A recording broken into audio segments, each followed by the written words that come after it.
Area and Ivy's dawn shimmered like liquid gold across the crystalline dome of Eden's Reach. The orphanage had become a sanctuary not just for humans, but for the displaced children of a dozen species.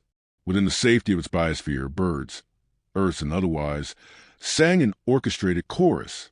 Synthetic grass beneath bare feet made no distinction between origins. For a moment, the galaxy's chaos was distant, silence behind reinforced walls and good intentions. Dr. Malia Torres walked the gravel path between classrooms and gardens, her hair bound in a tight braid, white coat fluttering as she checked the readings on her wrist pad. 72 children, all accounted for. Oxygen levels optimal. No seismic activity for 48 days. The outer settlements had reported minor unrest, but nothing local. She nodded to herself, reassured. A squeal broke her focus. Dr. Torres. Look. June, the 7-year-old human boy with a mop of unruly black hair, bounded toward her with a paper glider in hand. I made it fly past the orchard this time. Malia smiled. That's further than yesterday. He beamed, pride glowing on his face. Next week, I'll reach the fence. Then I'll fly for real. Beside him, Ezo chirped in approval. The Ekatari child's translucent skin caught the sunlight, casting faint blue halos on the ground.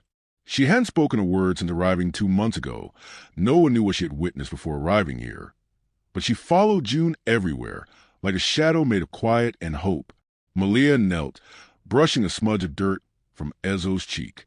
Keep trying, June. But no flying near the dome without me, all right? He nodded solemnly, clearly having planned to do just that. She let it go. There were few places left in the galaxy where innocence was still a viable trait. The moment shattered with a low tremor. Malia rose slowly. The children paused, confused. The tremor came again, stronger. The birds fell silent. Then came the siren. Red lights pulsed across the compound. Her wrist pad flashed. Unscheduled orbital event detected. Shield activation. Failure. The blood drained from her face. Inside, she yelled, scooping Ezo into her arms. June, run. Everyone to the core shelters, now. Train protocols kicked in. Instructors and aides herded children through the orchard gates. The dome flickered as emergency power tried and failed to trigger the defense grid. Malia's boots pounded across the plaza as she activated the lockdown sequence on her pad. The outer building sealed just as a sonic boom cracked the sky. Through the dome's faltering transparency, she saw the ships, 3 of them, sharp and jagged, silhouetted against the rising sun. Not pirates, not smugglers. Military. She didn't recognize the design, but they bore a dark crimson sigil, a spiraling claw wrapped around a void-black sphere. Zarkith. Someone whispered to the comms, the name like a disease spoken aloud. No warning, no declaration of war. Just the cold certainty of annihilation. The first strike hit the eastern ridge. A column of fire swallowed the hydroponic labs. Children screamed. Malia shouted orders, leading a group down the main corridor. Dust rained from the ceiling. Central shelters 40 meters. Keep moving.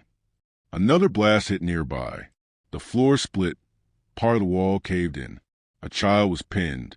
Malia threw herself forward, adrenaline overriding hesitation, lifting debris with impossible strength. Blood on her coat, not hers. She didn't stop. June was crying. Where's Ezo? I lost her.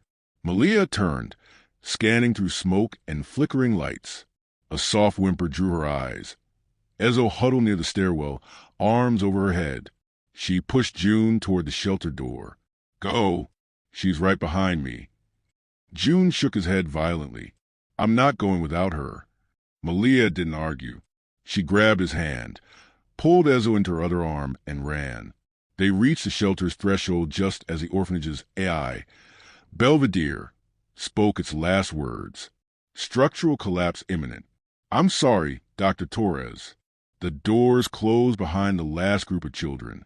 Malia, June, and Ezo stood outside, just a few meters too far. No override left. The ceiling groaned above them. She crouched, pulling the children close. June was still shaking. Will it stop? No, she whispered, her voice breaking. But it'll be okay. In her last second, Malia looked up not in fear, but defiance. The dome shattered above them. Light and fire swallowed everything. Then silence. Beneath the scorched remains of Eden's Reach, no signal beacon remained. No survivor crawled from the ashes.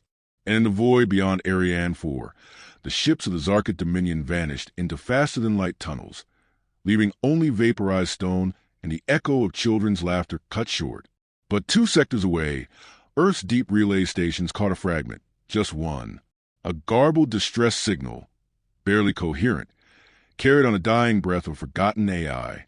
Orphanage, attacked, children, all gone. It was enough.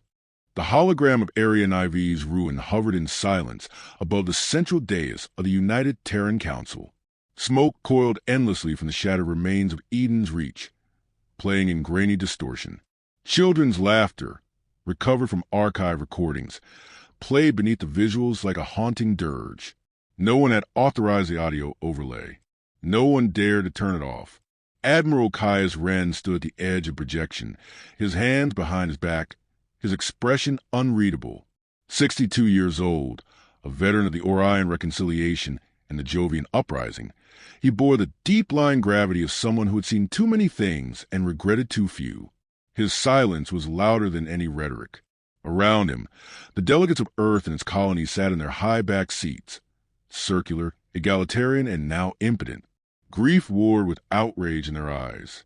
Humanity had long since evolved past the desire for vengeance. But this wasn't vengeance. Not anymore. The first to speak was Counselor Sarai Min from the Pacifican Territories. This was not an act of war. It was an extermination. A war crime against non-combatants, against children. Counselor Bahim, Wasim of the Mars Consortium, leaned forward. And what's the Dominion's response? None, replied Wren. They vanished into FTL 10 minutes after the strike. No claim of responsibility. No demands. We traced the vessel's signatures to the Zarkit Dominion's fleets, but they're denying involvement. Convenient, murmured Sarai. They burn an orphanage and hide behind silence. We requested arbitration to the Galactic Accord, said a young diplomat from Europa. Her voice trembled. The High Compact will convene in 48 hours. Too late, Wren said flatly. Eyes turned to him. There was no ceremony in his posture, only certainty. This wasn't a raid. This wasn't a mistake.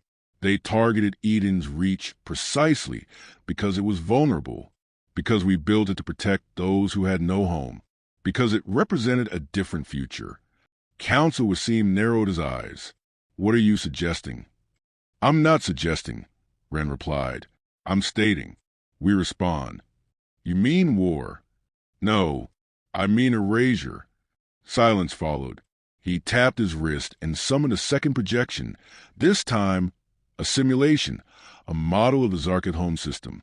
The animation showed dreadnoughts emerging from FTL orbit-to-ground kinetic strikes, atmospheric disruption, targeted infrastructure dismantling, and then, finally, the release of a weapon so classified that only 3 in a room recognized it by sight. The simulation ended with the system's sun collapsing into itself, taking every orbiting object with it. A singularity where once an empire had stood. This is Operation Iron Wake, Wren said. A strike plan developed in the event of existential-level provocation. It has remained shelved for over 3 decades. I am unshelving it. A chorus of objections rang out, overlapping, emotional. They're not the only empire with power. Retaliation will destabilize everything. Will become the thing we claim to oppose. Sarai rose. Her voice cut cleanly through the noise. And if we don't respond, what do we tell the galaxy? That human children are acceptable collateral? That our compassion is weakness to be exploited? No one answered. Wren stepped forward, his voice low. We waited. We built peace. We withheld the arsenal of Earth because we believed in restraint. We offered our hand in good faith. But that hand held orphans who now lie beneath glass soil. He turned to the central AI node, blinking patiently in the center of the room. Codify martial authority. Effective immediately, Admiral Caius Wren assumed command of Earth's retaliatory assets. The AI paused. Authorization requires one additional command level override. Ren glanced toward the shadows along the council's perimeter. A figure emerged, tall, severe, dressed not in uniform but in the midnight robes of Earth's archivists. Her voice, when it came, was soft yet final. Override granted. Humanity remembers. It was all the AI needed. Command transfer confirmed. The room breathed like a single organism gasping after drowning. Outside the council chamber, the stars turned in silence. Across the Sol system, weapons platforms long dormant hummed to life. AI dreadnoughts, long stored in the asteroid vaults of Kuiper Prime, received their first directives in a century. Civilian channels were closed. The galaxy watched in stunned stillness as Earth, the sleeping giant, stirred. On Europa's diplomatic network, pleas for delayed poured in from alien emissaries. One read, "There must be another way." Earth's reply was only 2 words, "Too late." As Ren exited the chamber, a junior officer fell into step beside him, barely keeping pace.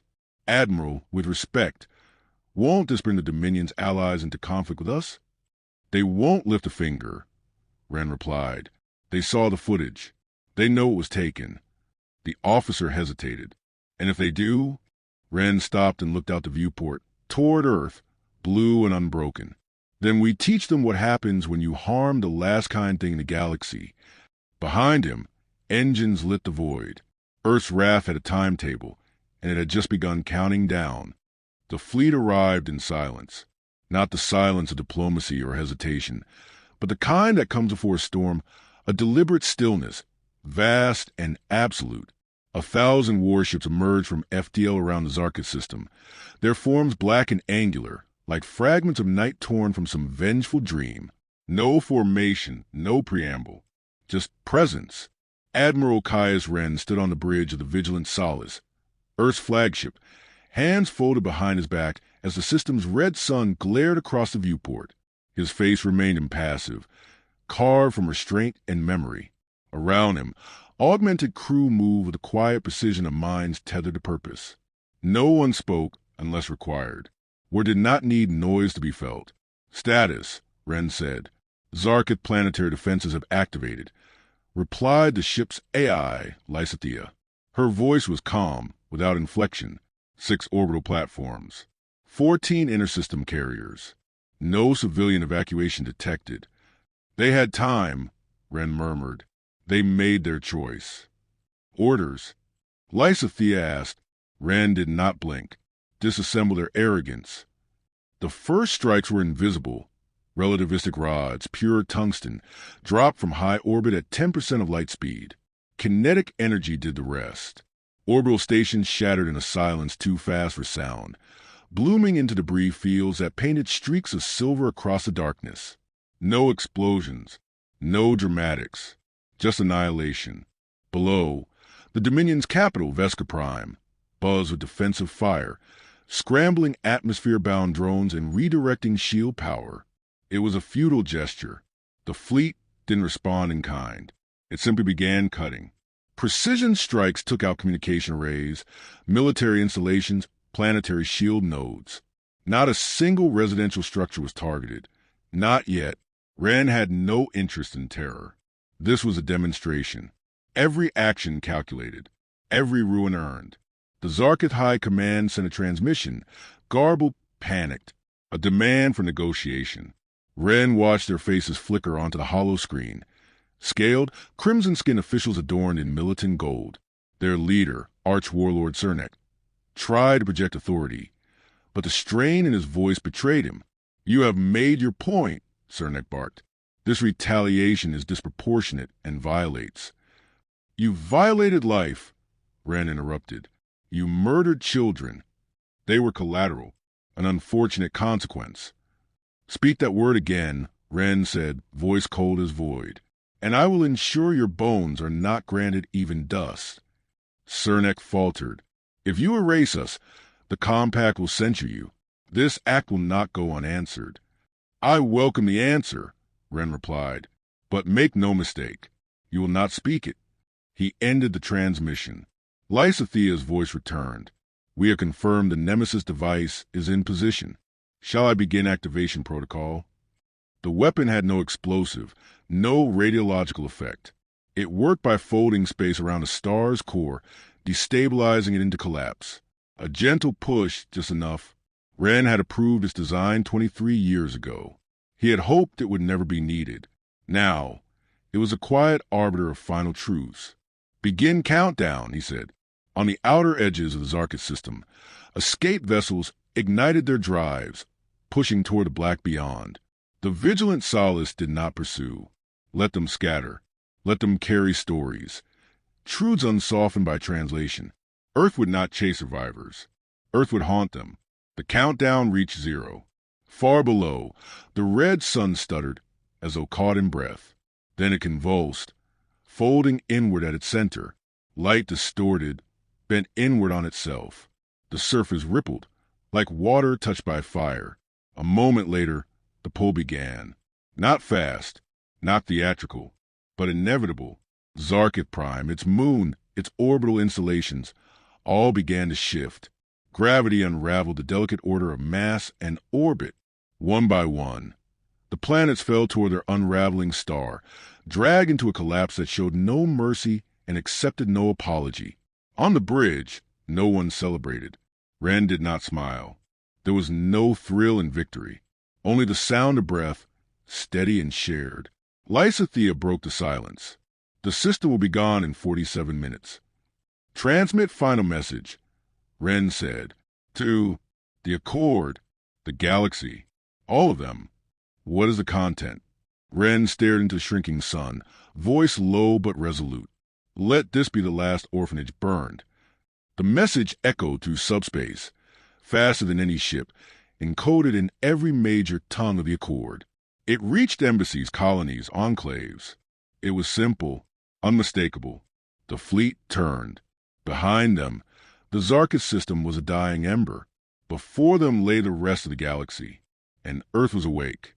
The aftermath rippled far beyond what sensors could measure.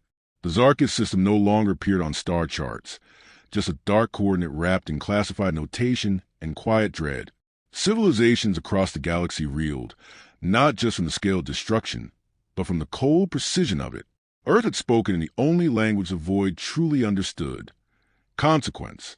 In the solar capital of New Geneva, beneath Earth's glacial Alps, the council chamber had become a crucible of whispered politics and veiled unease. Yet Admiral Caius Ren, returned from the front, neither addressed the chamber nor lingered among dignitaries. He stood in the hall of memory, alone, eyes fixed on a new addition to its walls. Ariane 4, Eden's Reach, an etched depiction. Children laughing in a garden of alien trees. Malia Torres caught mid-laugh, arms around two little figures. June and Ezo. The simulation had rendered their expressions too perfectly. Ren exhaled. His reflection stared back at him in the polished alloy. Not the warlord of the galaxy, now named him. Just a man who had done what no one else dared, define a red line in the dark. Footsteps echoed behind him, soft but deliberate. He didn't turn. I thought I'd find you here, Sarai Min said, her tone tempered by exhaustion. I'm not hiding. No one thinks you are, she replied, stepping beside him. Her eyes found the same memorial. Some think you're the only honest thing we have left. Ren didn't answer immediately. He studied the face of Ezo, the quiet child who had clung to hope in the arms of her friend. They were just trying to grow things, he said finally. That's all that place was. A garden. Sarai's voice lowered. There's a petition now. Dozens of systems want Earth to lead a new accord. They're terrified of what silence means now. They want order. Ren's lip twitched faintly. Fear is a poor foundation for unity, not if it keeps them from repeating Zarkita's mistake. Outside, an orbital procession passed over the atmosphere. Ships returning to peacekeeping patrols, transports delivering aid to fringe settlements. Earth hadn't turned inward after the strike. It hadn't conquered. It had simply shown a boundary. Ren turned to her. Do they know? Sarai raised an eyebrow. Know what? That we held back. The words hung there, unspoken. The implication was clear. Ren hadn't unleashed all of Earth's arsenal. The vigilant solace alone could have raised 10 systems, yet they had struck with surgical deliberation, enough to be remembered, not enough to become monsters. No, Sarai said quietly, and maybe they shouldn't. Ren nodded. Then the lesson holds. He moved toward the exit, his steps slow, deliberate. There's one more thing, Sarai called after him. A report from a refugee transport near the Pleiades belt. It came in encrypted. Took hours to confirm. He paused. One of the life forms matched Ekatari biosignatures. Matched her. Ren turned fully now, eyes narrowing, as though, we're not certain, could be another survivor, or where? Drifting toward Ganymede Station. Estimated arrival, 7 days. Ren was already moving. Urgency barely masked beneath his composed exterior. Prepare the solace. I want a recovery crew launch within the hour. Sarai allowed herself a small smile. You're still chasing ghosts. He stopped briefly at the threshold. No, I'm keeping promises. The hall of memory dimmed behind him, the laughter in the etched steel fading into shadow.